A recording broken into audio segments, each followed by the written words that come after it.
بسم اللہ الرحمن الرحیم رب اشرح لی صدری ویسر لی امری واحلل عقدۃ من لسانی یفقہوا قولی۔ اللہ تعالیٰ کا لاکھ لاکھ شکر ہے جس نے ہمیں اسلام کی نعمت سے نوازا، زندگی گزارنے کے بہترین طریقے ہمیں سکھائے، مختلف اوقات اور مختلف مواقع پر کی جانے والی عبادات اس کے بارے میں بھی واضح ہدایات اپنی کتاب اور اپنے حبیب محمد صلی اللہ علیہ وسلم کی سنت کے ذریعے ہم کو عطا کی۔ لہٰذا کوئی بھی کام جسے ہم اسلام کے نام پر کریں گے، دین کے نام پر کریں گے، اس کام کے لیے ضروری ہے کہ ہمارے پاس واضح ہدایات، انسٹرکشنز، تعلیمات اللہ کی طرف سے موجود ہوں، واضح دلائل سامنے ہوں۔ واضح دلائل میں دو بڑی چیزیں آتی ہیں، ایک قرآن حکیم ہے کہ کسی بھی کام کے کرنے کے لیے قرآن حکیم سے رہنمائی حاصل ہو، یا پھر حضور صلی اللہ علیہ وسلم کا طریقہ کہ کسی بھی کام کو آپ نے کس طرح کیا، اس کے بارے میں آپ نے کیا فرمایا۔ چونکہ یہ ماہ شعبان ہے، یہ بھی بابرکت مہینوں میں سے ایک مہینہ ہے، تو ہم دیکھیں گے کہ اس کے بارے میں قرآن حکیم اور سنت نبوی صلی اللہ علیہ وسلم میں کیا ارشادات ملتے ہیں کہ اس مہینے میں ہم کو کیا کرنا چاہیے۔ جب ہم ماہ شعبان کے بارے میں قرآن پاک کی طرف رجوع کرتے ہیں تو ہمیں کوئی خاص آیت اس کی فضیلت کے بارے میں نہیں ملتی۔ مثلا رمضان المبارک کے بارے میں قرآن پاک میں آتا ہے شہر رمضان الذی انزل فیہ القرآن، رمضان کی ایک رات لیلۃ القدر کے بارے میں بھی آتا ہے کہ لیلۃ القدر خیر من الف شہر، لیکن شعبان کے بارے میں کوئی ایسی آیت نہیں آتی۔ زیادہ سے زیادہ اس کی فضیلت کے بارے میں جو چیزیں ہم کو معلوم ہوتی ہیں وہ احادیث سے ہیں۔ احادیث میں ہم دیکھتے ہیں کہ اس مہینے کی جو مخصوص عبادات بتائی گئی ہیں وہ روزے ہیں۔ حضرت اسامہ بن زید رضی اللہ تعالی عنہ بیان کرتے ہیں کہ میں نے عرض کیا یا رسول اللہ لم اراک تصوم من شہر من الشہور ما تصوم فی شعبان قال ذلك شہر یغفل الناس عنہ بین رجب ورمضان وهو شہر ترفع فیہ الاعمال الی رب العالمین وَأُحِبُّ أَن يُرْفَعَ عَمَلِي وَأَنَا صَائِمٌ۔ حضرت اسامہ بن زید رضی اللہ تعالی عنہ بیان کرتے ہیں کہ میں نے سوال کیا اے اللہ کے رسول صلی اللہ علیہ وسلم، میں آپ کو کسی مہینے میں سوائے رمضان کے اتنے روزے رکھتے ہوئے نہیں دیکھتا جس قدر روزے آپ شعبان میں رکھتے ہیں۔ آپ نے فرمایا کہ لوگ اس رجب اور رمضان کے درمیان والے مہینے کی فضیلت سے غافل ہیں، حالانکہ اس مہینے میں لوگوں کے اعمال اللہ تعالیٰ کے سامنے پیش کیے جاتے ہیں۔ میری چاہت یہ ہے کہ میرے اعمال اللہ تعالیٰ کے سامنے میرے روزے کی حالت میں پیش ہوں۔ یہ روایت جو ابھی میں نے آپ کے سامنے رکھی یہ ابو داؤد اور نسائی کی ہے۔ ایک اور روایت میں ہے، ترمذی کی روایت میں ہے، حضرت ام سلمہ رضی اللہ تعالی عنہا فرماتی ہیں ما رأیت النبی صلی اللہ علیہ وسلم یصوم شہرین متتابعین الا شعبان ورمضان، کہ میں نے رسول اللہ صلی اللہ علیہ وسلم کو 2 مہینے پے در پے روزے رکھتے ہوئے سوائے شعبان اور رمضان کے نہیں دیکھا۔ حضرت انس رضی اللہ تعالی عنہ بیان کرتے ہیں کہ رسول اللہ صلی اللہ علیہ وسلم سے یہ دریافت کیا گیا کہ ای الصوم افضل بعد رمضان قال شعبان لتعظیم رمضان قال فای الصدقۃ افضل قال صدقۃ فی رمضان۔ حضرت انس بیان کرتے ہیں کہ آپ صلی اللہ علیہ وسلم سے پوچھا گیا کس مہینے میں رمضان کے بعد روزہ رکھنا افضل ہے؟ آپ نے فرمایا شعبان میں، رمضان کی عظمت کے لحاظ سے، یعنی رمضان کی ایک طرح سے تیاری کے طور پر۔ پھر آپ سے دریافت کیا گیا کس مہینے میں صدقہ کرنا افضل ہے؟ آپ نے فرمایا رمضان میں۔ اس کے علاوہ اور احادیث بھی شعبان کی فضیلت کے بارے میں ملتی ہیں، لیکن وہ احادیث ضعیف ہیں اور بعض تو ان میں سے بالکل موضوع ہیں، من گھڑت ہیں، ان کی کوئی بھی حقیقت نہیں۔ مثال کے طور پر ان میں سے ایک حدیث کچھ یوں ہے کہ آپ صلی اللہ علیہ وسلم نے رات کو کھڑے ہو کر نماز پڑھنا شروع کی جس میں اتنا لمبا سجدہ کیا کہ میں نے یہ خیال کیا کہ آپ کا انتقال ہو گیا۔ جب میں نے یہ دیکھا تو کھڑی ہو کر حاضر خدمت ہوئی اور آپ کے پیر کے انگوٹھے کو ہلایا تو وہ ہل گیا، تو میں سمجھ گئی کہ آپ زندہ ہیں۔ پھر کان لگا کر جب میں نے سنا تو سجدے میں آپ یہ دعا پڑھ رہے تھے، اے اللہ میں پناہ مانگتا ہوں تیری معافی کے ساتھ تیرے عذاب سے، پناہ چاہتا ہوں تیری خوشنودی کے ذریعے سے تیرے غصے سے، اور میں پناہ چاہتا ہوں تیرے عذاب اور قہر سے، اور تیری معافی کے ذریعے سے تیرے عذاب سے پناہ چاہتا ہوں، اور تو اتنی خوبیوں والا ہے کہ میں ان کو گن نہیں سکتا اور نہ تعریف کر سکتا ہوں۔ تو ایسا ہی ہے جیسا کہ تو نے اپنی تعریف کی۔ جب آپ نے سجدے سے سر اٹھایا اور نماز سے فارغ ہوئے تو مجھ سے فرمایا، اے عائشہ، کیا تم نے یہ خیال کیا ہے کہ اللہ کے رسول صلی اللہ علیہ وسلم تیری خیانت کریں گے اور تیری حق تلفی کر کے غیر کے پاس جائیں گے؟ میں نے عرض کیا، یا رسول اللہ، خدا کی قسم نہیں، لیکن آپ کے لمبا سجدہ کرنے کی وجہ سے میں نے خیال کیا شاید آپ کا انتقال ہو گیا ہے۔ پھر آپ نے فرمایا کہ اے عائشہ، کیا تم جانتی ہو یہ کون سی رات ہے؟ میں نے عرض کیا، اللہ اور اس کے رسول زیادہ جانتے ہیں۔ آپ نے فرمایا، آج شعبان کی 15ویں رات ہے۔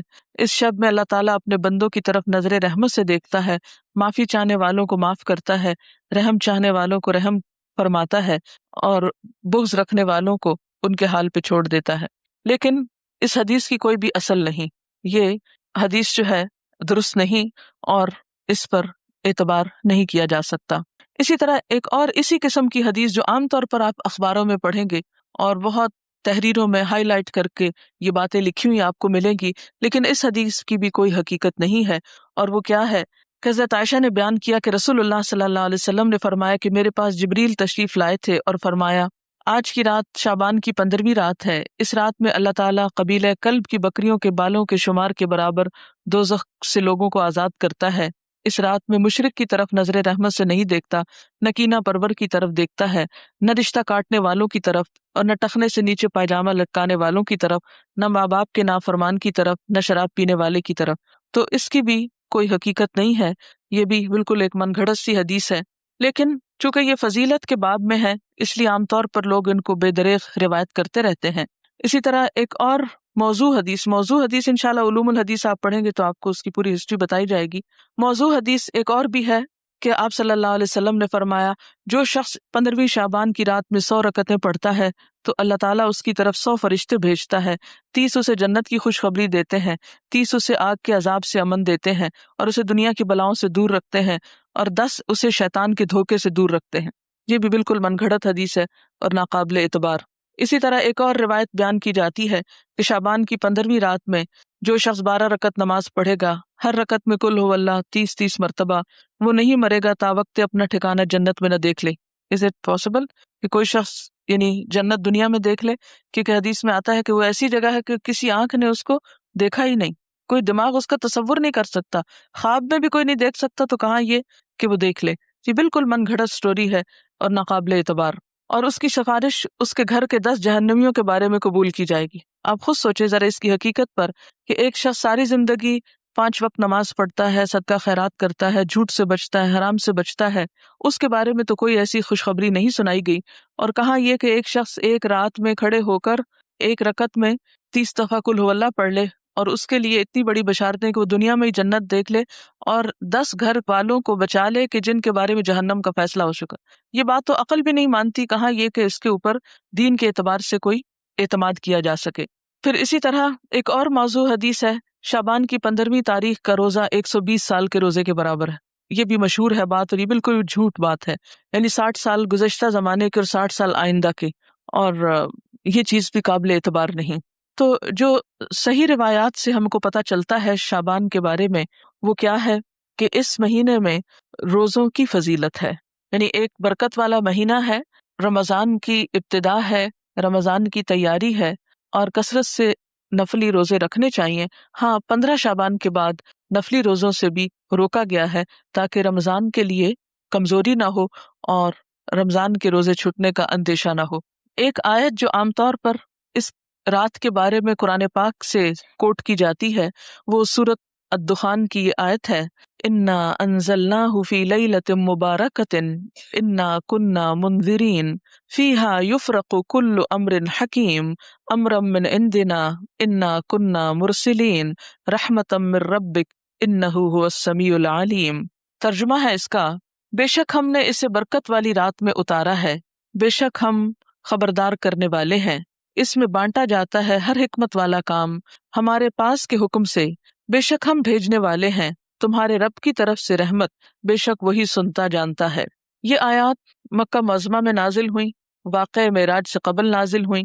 اس وقت 5 وقت نماز بھی فرض نہیں ہوئی تھی، روزے ویسے ہی 2 ہجری میں فرض ہوئے، اور مکہ میں بقی نام کا کوئی قبرستان تک نہ تھا، لہٰذا جو یہ بات مشہور کی گئی کہ اس رات میں فیصلے ہوتے ہیں، اور حضور صلی اللہ علیہ وسلم سے وہ ایک بہت بڑی روایت منسوب ہے کہ آپ صلی اللہ علیہ وسلم بقی والوں کے پاس رات کے وقت گئے اور وہاں پر آپ نے ان کے لیے دعائے مغفرت کی، تو اس کی کوئی بھی حقیقت نہیں ہے۔ بات یہ ہے کہ یہ آیت کیا بتاتی ہے، اس کی وضاحت دیکھیے، اس میں کیا لکھا ہے۔ پہلے یہ بتا دوں کہ اس آیت کے بارے میں لوگوں نے یہ مشہور کر رکھا ہے کہ یہ 15 شعبان کے بارے میں ہے۔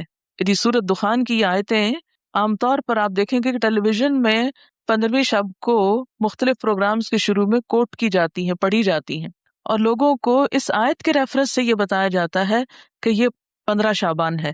حالانکہ اس آیت کا نزول کب ہوا؟ مکہ میں ہوا، اور مکہ میں معراج سے قبل۔ اور پھر اس آیت میں جو بات پتہ چلتی ہے وہ کیا کہ اس مبارک رات میں قرآن پاک نازل کیا گیا۔ انا انزلناہ فی لیلۃ مبارکۃ۔ قرآن پاک ہی کی ایک اور آیت سے کیا پتہ چلتا ہے کہ قرآن پاک کب نازل ہوا؟ آپ بتائیے۔ رمضان میں نازل ہوا۔ سورۃ البقرہ کی آیت شہر رمضان الذی انزل فیہ القرآن، کہ رمضان وہ مہینہ ہے جس میں قرآن پاک نازل کیا گیا۔ پھر وہ رات شعبان میں کیسے آ گئی؟ پھر دوسری بات یہ ہے کہ سورۃ القدر کے شروع میں کیا آتا ہے؟ انا انزلناہ فی لیلۃ القدر۔ اور لیلۃ القدر کون سی ہے؟ وما ادراک ما لیلۃ القدر، لیلۃ القدر خیر من الف شہر، تنزل الملائکۃ والروح فیہا باذن ربہم من کل امر سلام ہی حتی مطلع الفجر۔ ہمیشہ سے آپ کو معلوم ہے کہ اس سورت کی جو تفسیر کی جاتی ہے وہ کیا ہے کہ یہ کس رات کے بارے میں بات ہے؟ لیلۃ القدر کے بارے میں۔ اور لیلۃ القدر کیا شعبان میں ہوتی ہے یا رمضان میں؟ رمضان میں۔ اور رمضان کی کون سی رات ہوتی ہے؟ اس کے بارے میں تاکید سے نہیں بتایا گیا کہ کون سی رات، ہاں آخری عشرے کی رات ہے۔ اور اس کی تفصیل کہاں سے پتہ چلتی ہے؟ حدیث پاک میں ہے کہ ایک مرتبہ آپ صلی اللہ علیہ وسلم گھر سے باہر تشریف لائے، دیکھا کہ دو شخص باہم جھگڑ رہے تھے، آپ نے ان کی صلح فرمائی، پھر فرمایا کہ میں تمہیں ایک خیر کی بات بتانے نکلا تھا مگر تم جھگڑ رہے تھے، اس لیے میں وہ بات بتانا بھول گیا، صرف اتنا یاد ہے کہ وہ بات یہ تھی کہ وہ رات کب ہے، یعنی میں یہ بتانے کو آ رہا تھا کہ لیلۃ القدر کب ہے، لیکن تمہارے جھگڑے کی وجہ سے وہ مجھ کو بھول گئی۔ اب مجھے یاد نہیں، بس اتنا یاد رہ گیا کہ وہ برکت والی رات رمضان المبارک کی آخری 5 طاق راتوں میں سے ایک تھی۔ اب تم اس کو 21، 23، 25، 27 اور 29ویں راتوں میں تلاش کرو۔ یہ بخاری کی روایت ہے۔ آپ صلی اللہ علیہ وسلم اس رات کو پانے کے لیے رمضان کے آخری عشرے کا اعتکاف فرمایا کرتے تھے۔ یہ بھی بخاری کی روایت ہے۔ تو اس سے کیا پتہ چلتا ہے کہ لیلۃ القدر، قدر سے مراد کیا ہے؟ ایک تو قدر و قیمت کے معنوں میں آتا ہے، دوسرا قدر سے مراد تقدیر بھی ہے کہ تقدیر کے فیصلے اس رات میں ہوتے ہیں، نہ کہ 15 شعبان کی رات کو۔ اور پھر آپ دیکھیں کہ اس میں ان آیتوں میں جو میں نے آپ کے سامنے سورۃ الدخان کی پڑھی ہیں، ان میں آتا ہے فیہا یفرق کل امر حکیم۔ فیہا سے مراد کیا ہے؟ اس رات میں یفرق تقسیم کیے جاتے ہیں، کل امر سب کام، حکیم حکمت والے، یعنی ہر قسم کے فیصلے اس رات میں فرشتوں کے حوالے کیے جاتے ہیں، ان کو دے دیے جاتے ہیں۔ تو اس سے بھی کیا پتہ چلتا ہے کہ سورۃ الدخان کی یہ آیت 15 شعبان کے بارے میں نہیں ہے بلکہ لیلۃ القدر کے بارے میں ہے، جس میں قرآن پاک بھی نازل ہوا اور جس میں لوگوں کی قسمتوں کے بھی فیصلے کیے جاتے ہیں۔ پھر اسی طرح یہ بات ہے کہ عام طور پر یہ کہا جاتا ہے، یعنی شعبان کے مہینے میں جو مختلف کام ہوتے ہیں ان کی تھوڑی سی حقیقت بتانا چاہوں گی کہ ہمارے ہاں جو چیزیں مشہور ہیں ان کی اصل کیا ہے۔ پہلی بات تو یہ کہ شعبان بابرکت مہینہ ہے، لیکن اس کی واحد برکت کیا ہے؟ روزے رکھے جائیں، اعمال اللہ کے ہاں پیش ہوتے ہیں، اور آپ صلی اللہ علیہ وسلم نے کیا فرمایا کہ میں یہ چاہتا ہوں کہ میرا عمل اس وقت اللہ کے ہاں پیش ہو جب میں روزے سے ہوں۔ اس سے زیادہ کوئی چیز کسی اوتھینٹک ذریعے سے ہم کو نہیں ملتی کہ کسی اور عمل کی بھی ضرورت ہے۔